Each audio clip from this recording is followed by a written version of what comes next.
नमस्कार दोस्तों, स्वागत है आपका अपने यूट्यूब चैनल ऐसा स्टडी पर। दोस्तों आज की वीडियो में बात करेंगे भारत का संवैधानिक विकास। जी हाँ दोस्तों, कक्षा 6 से 12 तक की एनसीईआरटी बुक का सार संग्रह हम आपके लिए लेकर आए हैं। रोजाना आपको एक वीडियो उपलब्ध होगा। तो दोस्तों आज हम बात करेंगे भारत के संवैधानिक विकास के बारे में। तो दोस्तों चलते हैं वीडियो पर, लेकिन वीडियो पर जाने से पहले आप हमारे चैनल पर नए हैं तो चैनल को सब्सक्राइब कर ले और बेल आइकन को जरूर दबा ताकि आने वाले सभी वीडियो आपको तुरंत पहुंच के और आपकी तैयारी अच्छे से चलती रहे। दोस्तों चलते हैं आज के वीडियो पर। आज का फर्स्ट क्वेश्चन रहेगा आपके सामने, निम्नलिखित में से किस अधिनियम के द्वारा कलकत्ता में सर्वोच्च न्यायालय की स्थापना की गई थी? Regulating act 1773, Pitt's India act 1784, charter act 1813 या चार्टर एक्ट 1833? तो दोस्तों आपका राइट आंसर होगा रेगुलेटिंग एक्ट 1773। रेगुलेटिंग एक्ट 1773 के द्वारा 1774 में कलकत्ता में एक सर्वोच्च न्यायालय की स्थापना की गई तथा सर एलिजा एम्पे को इसका प्रथम मुख्य न्यायाधीश नियुक्त किया गया था।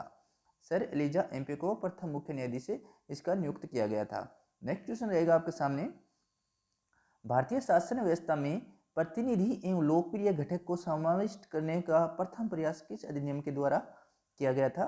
भारत परिषद अधिनियम 1861, भारत परिषद अधिनियम 1892, भारत परिषद अधिनियम 1909 या भारत सरकार अधिनियम 1919?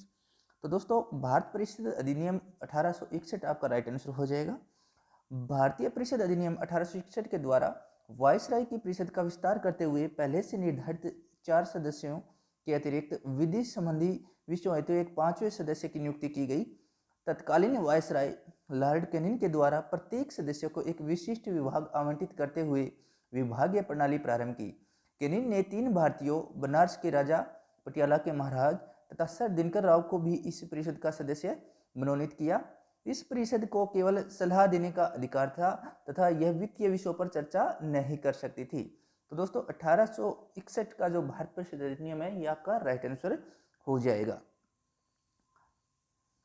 नेक्स्ट क्वेश्चन रहेगा आपके सामने, निम्नलिखित में से किस अधिनियम के अंतर्गत भारतीय विधान परिषद को बजट पर चर्चा करने की शक्ति प्राप्त हुई? भारत परिषद अधिनियम 1861, भारत परिषद अधिनियम 1892, भारत परिषद अधिनियम 1909 या भारत सरकार अधिनियम 1919? तो दोस्तों भारत परिषद अधिनियम 1892 आपका राइट आंसर हो जाएगा। भारत परिषद अधिनियम 1892 में भारतीय विधान परिषद को बजट पर चर्चा करने की शक्ति है वो प्रदान हुई थी। भारत परिषद अधिनियम 1892 के द्वारा वायसराय की परिषद में सदस्यों की संख्या बढ़ा दी गई और परिषद के कार्यों का विस्तार कर दिया गया। इसके अंतर्गत परिषद के सदस्यों को बजट पर चर्चा करने की शक्ति प्रदान की गई, परंतु उन्हें मतदान का अधिकार प्राप्त नहीं था। अप्रत्यक्ष निर्वाचन पद्धति का आरंभ किया जाना इस अधिनियम की एक प्रमुख विशेषता थी। तो ऑप्शन नंबर 2 आपका राइट आंसर होगा, भारत परिषद अधिनियम 1892। नेक्स्ट क्वेश्चन रहेगा आपके सामने, सूची 1 तथा सूची 2 को सुमेलित कीजिए तथा सूचियों के नीचे दिए गए कूट से सही उत्तर का चयन करना है। नियंत्रक मंडल की स्थापना, सर्वोच्च न्यायालय की स्थापना, ईसाई मिशनरियों को भारत में कार्य करने की अनुमति, गवर्नर जनरल की परिषद में कानूनी सदस्य की नियुक्ति, इन्हें सुमेलित करना है। अब अगर बात करें तो रेगुलेटिंग एक्ट 1773 के द्वारा कलकत्ता में सर्वोच्च न्यायालय की स्थापना की गई थी। पिट्स इंडिया एक्ट 1784 के द्वारा कंपनी के राजनीतिक एवं व्यापारिक क्रियाकलापों को अलग कर दिया गया तथा कंपनी के राजनीतिक क्रियाकलापों के नियंत्रण एवं पर्यवेक्षण हेतु इंग्लैंड में 6 सदस्यीय नियंत्रक मंडल की स्थापना की गई। चार्टर अधिनियम 1813 के द्वारा ईसाई मिशनरियों को भारत में धर्म प्रचार की अनुमति दे दी गई। साथ ही भारत में शिक्षा के लिए प्रति वर्ष 1 लाख रुपए व्यय करने का प्रावधान भी किया गया। चार्टर अधिनियम 1833 के द्वारा बंगाल के गवर्नर जनरल को भारत का गवर्नर जनरल बना दिया गया। साथ ही गवर्नर जनरल की परिषद में एक विधि सदस्य लॉर्ड मेकाले की नियुक्ति की गई। तो दोस्तों ऑप्शन नंबर बी आपका राइट आंसर हो जाएगा। चलते हैं नेक्स्ट क्वेश्चन पर। नेक्स्ट क्वेश्चन आपके सामने, किस अधिनियम के द्वारा केंद्र में द्विसदनीय विधायिका बनाई गई? किस अधिनियम के द्वारा केंद्र में द्विसदनीय विधायिका बनाएगी? 1892 के भारत परिषद अधिनियम एक्ट के द्वारा, 1909 के भारत परिषद अधिनियम के द्वारा, 1919 के भारत सरकार अधिनियम के द्वारा या 1935 के भारत सरकार अधिनियम के द्वारा? अगर बात करें द्विसदनीय विधायिका की तो भारत सरकार अधिनियम 1919 के द्वारा भारतीय प्रशासनिक व्यवस्था में अनेक सुधार किए गए। केंद्र में द्विसदनीय विधायिका की स्थापना की गई। इस अधिनियम के द्वारा प्रत्यक्ष निर्वाचन प्रणाली अपनाई गई एवं महिलाओं को भी मत देने का अधिकार दिया गया। इसके द्वारा प्रांतों में द्वैध शासन की स्थापना की गई। इस अधिनियम के द्वारा भारत में लोक सेवा आयोग का गठन एवं महालेखा परीक्षक की नियुक्ति का प्रावधान भी किया गया। इसे मोंटेग्यू चेम्सफोर्ड अधिनियम कहते हैं। तो 1919 का भारत सरकार अधिनियम आपका राइट आंसर हो जाएगा। अब बात करें नेक्स्ट क्वेश्चन की, निम्नलिखित में से किस अधिनियम के फलस्वरूप बर्मा को भारत से पृथक किया गया? Indian council act 1919, government of India act 1919, government of India act 1935, Indian independence act 1947। Bharat शासन अधिनियम 1935 के प्रावधानों के द्वारा वर्ष 1937 में बर्मा को भारत से अलग कर दिया गया और उड़ीसा एवं सिंध नाम के दो नए प्रांत बनाए गए। इस अधिनियम के अंतर्गत 1 अक्टूबर 1937 को दिल्ली में संघीय न्यायालय की स्थापना की गई। तो गवर्नमेंट ऑफ इंडिया एक्ट 1935 आपका राइट आंसर हो जाएगा। चलते हैं नेक्स्ट क्वेश्चन पर। नेक्स्ट क्वेश्चन रहेगा, 1935 के अधिनियम द्वारा स्थापित संघ में अवशिष्ट शक्तियां किसको दी गई थी? संघीय विधान पालिका को, प्रांतीय विधानमंडल को, गवर्नर जनरल को या प्रांतीय गवर्नर को? अब बात करें भारत सरकार अधिनियम 1935 के द्वारा केंद्र तथा प्रांतों के मध्य शक्तियों का विभाजन 3 सूचियों, संघ सूची, प्रांतीय सूची तथा समवर्ती सूची में किया गया था। अवशिष्ट शक्तियों सहित विदेशी प्रतिरक्षा तथा कुछ आपातकालीन अधिकार गवर्नर जनरल को प्रदान किए गए थे। ऑप्शन नंबर सी आपका राइट आंसर हो जाएगा। अखिल भारतीय संघ स्थापित करने का प्रावधान शामिल किया गया। अखिल भारतीय संघ स्थापित करने का प्रावधान शामिल किया गया। भारत सरकार अधिनियम 1935 में, अगस्त प्रस्ताव 1940 में, भारत सरकार अधिनियम 1919 में या कैबिनेट मिशन प्रस्ताव 1946 में? तो दोस्तों भारत सरकार अधिनियम 1935 में एक अखिल भारतीय संघ स्थापित करने का प्रावधान किया गया था, परंतु यह व्यवस्था लागू नहीं की जा सकी क्योंकि देशी रियासतों में इसमें शामिल होने से इनकार कर दिया था। तो ऑप्शन नंबर ए आपका राइट आंसर हो जाएगा। नेक्स्ट क्वेश्चन की अगर बात करें, राष्ट्रपति को अध्यादेश जारी करने की शक्ति किस अधिनियम के द्वारा दी गई है? भारत सरकार अधिनियम 1919, भारत सरकार अधिनियम 1935, भारत परिषद अधिनियम 1909, भारतीय स्वतंत्रता अधिनियम 1947। राष्ट्रपति को अध्यादेश जारी करने की शक्ति, भारतीय संविधान में राष्ट्रपति द्वारा अध्यादेश निर्गत करने की शक्ति भारत सरकार अधिनियम 1935 की धारा 42 से प्रेरित है। वर्तमान में यह शक्ति संविधान के अनुच्छेद 123 के अंतर्गत दी गई है। ऑप्शन नंबर बी आपका राइट आंसर हो जाएगा। अब बात करें भारत की संघात्मक व्यवस्था निम्न में से किस देश से ली गई है? भारत की संघात्मक व्यवस्था निम्न में से किस देश से ली गई है? कनाडा, यूनाइटेड किंगडम, संयुक्त राज्य अमेरिका या आयरलैंड से? तो दोस्तों संघीय जो व्यवस्था है भारत की वो कनाडा से ली गई है। भारत की संघात्मक शासन व्यवस्था कनाडा के संविधान से ली गई है। कनाडा के संविधान में केंद्र राज्यों की तुलना में अधिक सशक्त है। भारत में अवशिष्ट शक्तियां अनुच्छेद 248 पर विधि बनाने का अधिकार संसद को है। अनुच्छेद 201 के अनुसार राज्यपाल द्वारा किसी विधेयक को राष्ट्रपति हेतु आरक्षित करना आदि उपबंध कनाडा के संविधान से लिए गए हैं।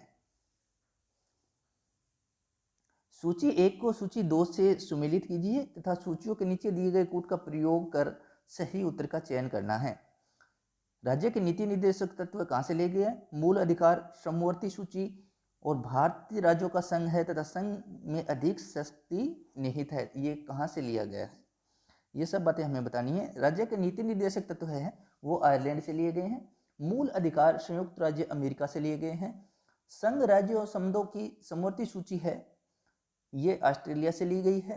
भारत राज्यों का संघ है तथा संघ में अधिक सशक्त है तो ये कनाडा से लिया गया है।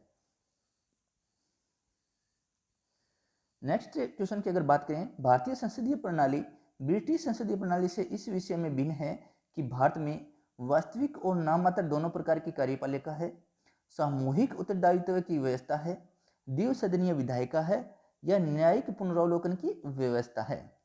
ब्रिटिश संसदीय प्रणाली में संसद सर्वोच्च तथा प्रभुत्व संपन्न है। यहाँ पर कोई लिखित संविधान नहीं है और न्यायपालिका को विधायिका द्वारा निर्मित किसी कानून का न्यायिक पुनरावलोकन का कोई अधिकार नहीं है। भारत के संविधान में न्यायिक पुनरावलोकन प्रत्यक्षतः नहीं बल्कि अप्रत्यक्ष रूप से अनुच्छेद 13 में निहित है। इसके अंतर्गत कार्यपालिका के किसी आदेश या विधायिका के किसी कानून पर न्यायालय द्वारा पुनर्विचार करना और असंवैधानिक पाए जाने पर उसे रद्द कर देने का अधिकार भारतीय संविधान में न्यायिक पुनरावलोकन की संकल्पना अमेरिका के संविधान से ली गई है। तो ऑप्शन नंबर 4 आपका राइट आंसर होगा, न्यायिक पुनरावलोकन की व्यवस्था। नेक्स्ट क्वेश्चन की अगर बात करें, निम्नलिखित में से कौन सा कथन सत्य है? संयुक्त राज्य अमेरिका में सरकार की संघीय प्रणाली है। भारत में सरकार की संघीय और एकात्मक दोनों प्रकार की प्रणाली है। फ्रांस में सरकार की संघीय प्रणाली है। पाकिस्तान में प्रधानमंत्री की नियुक्ति वहां की जनता के द्वारा की जाती है। प्रारंभिक अमेरिकी संविधान परिसंघ की व्यवस्था करता था, परंतु अमेरिकी गृह युद्ध के पश्चात संघीय न्यायालय द्वारा दिए गए विभिन्न निर्णयों ने उसे संघीय स्वरूप प्रदान किया है। संघात्मक व्यवस्था के अनुरूप अधिकांश विशेषताएं अमेरिकी संविधान में शामिल है, जैसे लिखित संविधान, स्वतंत्र न्यायपालिका, दोहरी न्यायपालिका, सर्वोच्च न्यायालय को न्यायिक पुनर्विचार शक्ति, राज्यों के अपने पृथक संविधान की उपस्थिति। तो ऑप्शन नंबर ए आपका राइट आंसर हो जाएगा।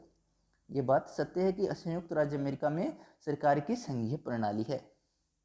नेक्स्ट क्वेश्चन की अगर बात करें, भारतीय संविधान में निहित मौलिक अधिकारों की अवधारणा किस देश के संविधान से ग्रहण की गई है?